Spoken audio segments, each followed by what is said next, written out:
ಸಮರ್ಥ್ ನಿಧಿ ಎಲ್ಲಿ ಸಿಕ್ಕಿದ್ಲು? ಬರ್ತಾ ದಾರಿಲಿ ಸಿಕ್ಕಿದ್ಲು. ಅಲ್ಲೆಲ್ಲ ದೂರದಲ್ಲೇ ಫ್ರೆಂಡ್ಸ್ ಡ್ರಾಪ್ ಮಾಡಿ ಹೋದ್ರಂತೆ, ಅದಕ್ಕೆ ಕರ್ಕೊಂಡು ಬಂದೆ. ಅಪ್ಪ ಅಮ್ಮ ಎಲ್ಲಿದ್ದಾರೆ? ರೂಮಲ್ಲಿದ್ದಾರೆ. ಸರಿ, ನಾನು ಮಾತಾಡ್ಸ್ಕೊಂಡ್ಬರ್ತೇನೆ. ನಿಧಿ, ನಿನ್ನ ಫ್ರೆಂಡ್ಸ್ ನಿನ್ನ ದಾರಿಯಲ್ಲೇ ಬಿಟ್ಟೋದ್ರಾ? ಯಾಕೆ ಮನೆವರೆಗೂ ಡ್ರಾಪ್ ಮಾಡ್ಬೋದಿತ್ತಲ್ವಾ? ಇಲ್ಲ, ನಾನೇ ಅಲ್ಲಿ ಬಿಡಕ್ಕೆ ಹೇಳಿದೆ. ಮನೆ ಹತ್ರ ಬರೋದು ಬೇಡ ಅಂತ ನಾನೇ ಹೇಳಿದ್ದು. ಮನೆ ಹತ್ರ ಬರೋದು ಬೇಡ ಅಂತ ಹೇಳಿದ್ಯಾ? ಯಾಕೆ? ಅದು ನಮ್ಮ ಮನೆ ಪರಿಸ್ಥಿತಿ ಚೆನ್ನಾಗಿಲ್ವಲ್ಲ, ಅವ್ರು ಇಲ್ಲಿಗೆ ಬಂದು ಅದು ಇದು ಅಂತೆಲ್ಲ ಕೇಳ್ತಾರೆ. ಅದಕ್ಕೆ ನಾನೇ ಬರೋದು ಬೇಡ ಅಂದೆ. ಈಗ ನನಗೆ ನನ್ನ ಫ್ರೆಂಡ್ಸ್ ಯಾರನ್ನೂ ಮನೆ ಹತ್ರ ಕರ್ಕೊಂಬರಕ್ಕೆ ಇಷ್ಟ ಇಲ್ಲ. ನಿಧಿ, ಒಂದು ನಿಮಿಷ ನಿಂತ್ಕೋ. ಏನದು ಕೈಯಲ್ಲಿ? ಅದು ಸೀರೆ ದೀಪಿಕಾ. ಸೀರೆನಾ? ಎಲ್ಲಿ ಕೊಡು ನೋಡ್ತೀನಿ. ಇದು ನನ್ನ ಫ್ರೆಂಡ್ಸ್ ನನಗೆ ಅಂತ ಕೊಟ್ಟಿರೋದು. ಹೌದಾ? ಕೊಡು ನೋಡೋಣ. ಇಲ್ಲ ದೀಪಿಕಾ, ಇದು ನನಗೆ ಇಷ್ಟ ಆಗಲಿಲ್ಲ. ಇದನ್ನು ವಾಪಸ್ ಕೊಡಬೇಕು ಅಂತ ಇದ್ದೀನಿ. ಅದು ಬಾಕ್ಸ್ ತೆಗೆದು ಸೀರೆ ಎಲ್ಲ ಓಪನ್ ಮಾಡಿ ನೋಡಿದ್ರೆ ಪುನಃ ಫೋಲ್ಡ್ ಮಾಡೋಕ್ಕೆ ಕಷ್ಟ ಆಗುತ್ತೆ.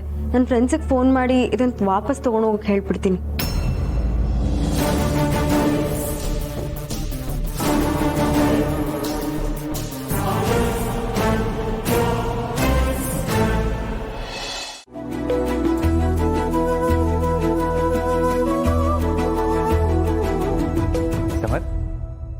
ಶಾರ್ವರಿ ಬಗ್ಗೆ ಏನಾದರೂ ಗೊತ್ತಾಯ್ತಾ?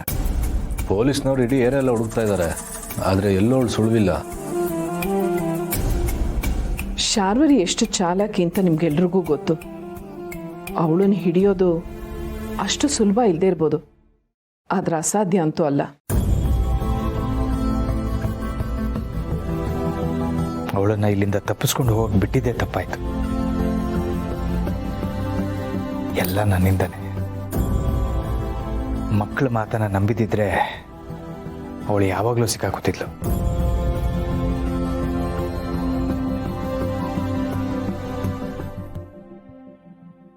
ಮಾತಾಡಿದ್ದೋಡಪ್ಪ, ಪರವಾಗಿಲ್ಲ. ನೀವು ಮಾಮ್ ಬಗ್ಗೆ ಏನೇ ಮಾತಾಡಿದ್ರು ನಂಗೆ ಬೇಜಾರಾಗಲ್ಲ. ಅವಳು ಮಾಡಿರೋ ತಪ್ಪುಗಳಿಗೆ ಈ ಮಾತುಗಳು ಕಮ್ಮಿನೇ. ಮಾಮ್ ಮಾಡಿರೋ ತಪ್ಪುಗಳಿಗೆ ತಕ್ಕ ಶಿಕ್ಷೆ ಆಗಲೇಬೇಕು. ಅದಕ್ಕೆ ನಾನು ನಿನ್ನ ಜೊತೆ ಹೋರಾಡಿ. ನಿನ್ನ ಬಗ್ಗೆ ಹೆಮ್ಮೆ ಆಗುತ್ತೆ ನಿಧಿ.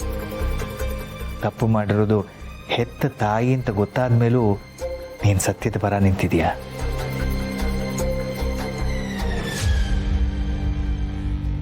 ನಿನ್ನಂಥ ಮಗಳನ್ನು ಪಡೆಯೋದಕ್ಕೆ ಆ ಶಾರ್ವರಿ ಅದೃಷ್ಟ ಮಾಡಿದ್ಲು.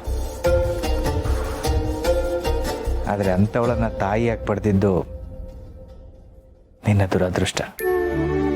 ಏನು ಮಾಡೋದೊಡಪ್ಪ, ನಾನು ನಿಮ್ಮ ಮಗಳಾಗಿ ಹುಟ್ಟಬೇಕಿತ್ತು. ಹಾಗಂತ ನಾನು ಎಷ್ಟೋ ಸತಿ ಅನ್ಕೋತಾ ಇರ್ತೀನಿ. ಈಗಲೂ ನೀನು ನಮ್ಮ ಮಗಳೇ, ಯಾವತ್ತೂ ಈ ರೀತಿ ಚಿಂತೆ ಮಾಡಬೇಡ. ಈ ಎಲ್ಲ ಅಣ್ಣಂದ್ರಿಗೂ ನಿನ್ನ ತಂಗಿನೇ, ನಮಗೆ ನೀನು ನಮ್ಮ ಮುದ್ದಿನ ಮಗಳು. ಥ್ಯಾಂಕ್ಸ್ ದೊಡ್ಡಮ್ಮ. ದೊಡ್ಡಪ್ಪ ತಗೊಳ್ಳಿ, ನೀವು ಜ್ಯೂಸ್ ಕುಡೀರಿ. Thank you. ದೊಡ್ಡಮ್ಮ, ನಮ್ಮ ಮಗುನ ಎತ್ಕೊಂಡು ಹೋಗ್ತೀನಿ. ಪರವಾಗಿಲ್ಲ ನಿಧಿ, ಮಗು ಮಲಗಿದೆ, ಮಲಗಿರ್ಲಿ ಬಿಡು.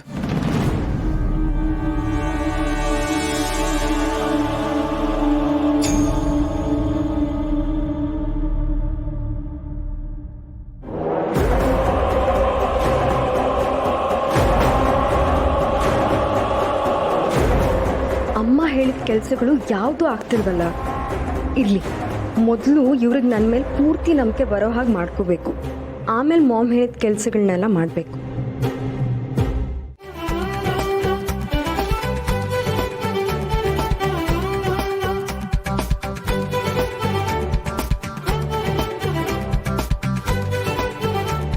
ನಾನು ಎಣ್ಣೆ ಹಚ್ಚಬೇಕು ಅಂತ ಮನ್ಸು ಮಾಡಿದ್ರೆ ಹಚ್ತೀನಿ.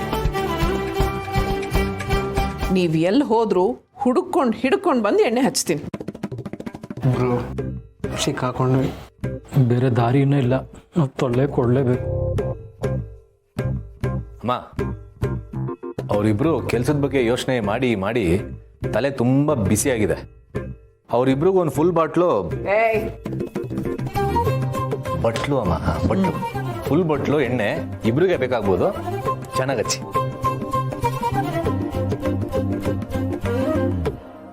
ಅಮ್ಮ, ಎಣ್ಣೆ ಇವತ್ತೇ ಹಚ್ಚಿಸ್ಕೋಬೇಕಾ? ನಾಳೆನೋ ನಾಳಿದ್ದು ಹಚ್ಚಿಸ್ಕೊತೀವಿ. ಅದೆಲ್ಲ ಆಗೋದೇ ಇಲ್ಲ. ಎಣ್ಣೆ ಹಚ್ಚಿಸ್ಕೊಂಡ್ರೆ ತಲೆ ತಂಪಾಗತ್ತೆ. ಹಾ, ಆರೋಗ್ಯಕ್ಕೆ ಒಳ್ಳೇದು, ಕೂದಲು ಚೆನ್ನಾಗಿರುತ್ತೆ, ಬಿಳಿ ಕೂದಲಾಗಲ್ಲ ಅಲ್ವಮ್ಮ? ಕರೆಕ್ಟ್ ಪಾಪು, ಎಷ್ಟು ಚೆನ್ನಾಗೆಲ್ಲ ತಿಳ್ಕೊಂಡಿದ್ಯಾ. ಮಾ, ಚಿಕ್ಕಂದ್ರಿಂದನೂ ನಿನ್ನ ಎಣ್ಣೆ ಹಚ್ಚಕ್ ಬಂದಾಗ ಇದನ್ನೇ ಕೇಳಿ ಕೇಳಿ ತಲೆಯಲ್ಲಿ ರೆಕಾರ್ಡ್ ಆಗ್ಬಿಟ್ಟಿದೆ.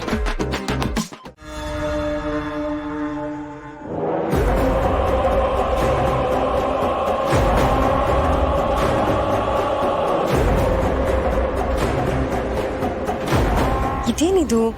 ಮಾಮ್ ಯಾರೋ ಬರ್ತಾರೆ ಅಂತ ಹೇಳಿದ್ಲು, ಆದ್ರೆ ಯಾರೂ ಬಂದಿಲ್ವಲ್ಲ. ಆಚೆ ಹೋಗಿ ನೋಡ್ತೀನಿ. ನಿಧಿ,